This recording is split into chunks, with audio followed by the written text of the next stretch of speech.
Lalu teknik berikutnya yaitu unyellowing.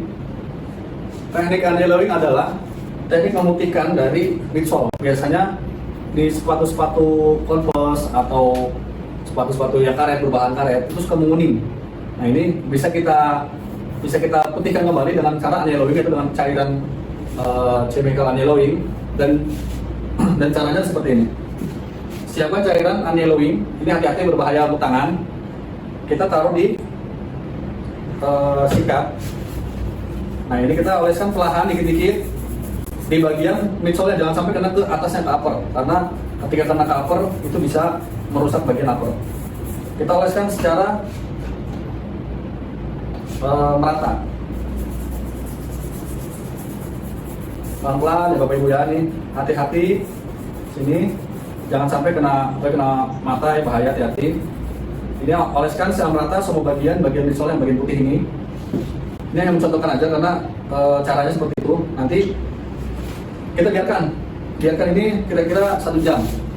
1 jam kita bisa ngerjain yang lain. Nanti setelah 1 jam, misalnya masih menguning atau masih kuning, kita bisa oleskan lagi sampai benar-benar bisa putih. Lalu setelah itu, setelah selesai, setelah udah putih kembali, kita bilas dengan cairan cleaner ini, kita sikat aja. Kita sikat perlahan-lahan, pelan-pelan, dan juga sambil kita lap. Seperti itu cara menghilangkannya. Sama lilin. Jadi semua kita sikat, semua bagiannya kita ratakan, lalu kita lap. Itu untuk cara unyellowing. Dan juga ada biasanya sepatu-sepatu seperti Adidas Boost dan lain-lain tuh. Ini kita nggak bisa kita putihkan dengan pakai cairan unyellowing. Biasanya kita repaint dari cat, jadi cat putih. Untuk khusus untuk sepatu kita bisa untuk putihkan kembali, yaitu dengan repaint namanya. Nanti habis ini kita pelajari untuk metode repaint. Jadi untuk sepatu-sepatu yang model-model busa atau boost itu biasanya kayak gitu juga nggak bisa kalau pakai cairan ini. Ini hanya contoh aja nanti. Biasanya itu untuk sepatu-sepatu yang karet, bahan karet itu bisa putih kembali karetnya. Nah setelah ini nanti kita bagaimana caranya repaint untuk bagian bawah ini. Itu sama sih.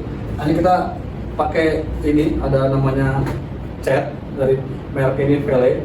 Kita repaint, kita cat ulang. Untuk bagian ini kita puaskan saja dikit-dikit, setipis mungkin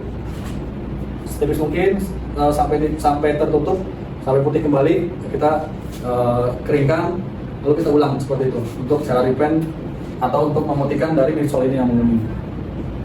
Oke, itu untuk cara unyellowing. Nanti kalau ada pertanyaan atau bagaimana cara-cara detailnya, lebih detailnya lagi, boleh tanyakan langsung.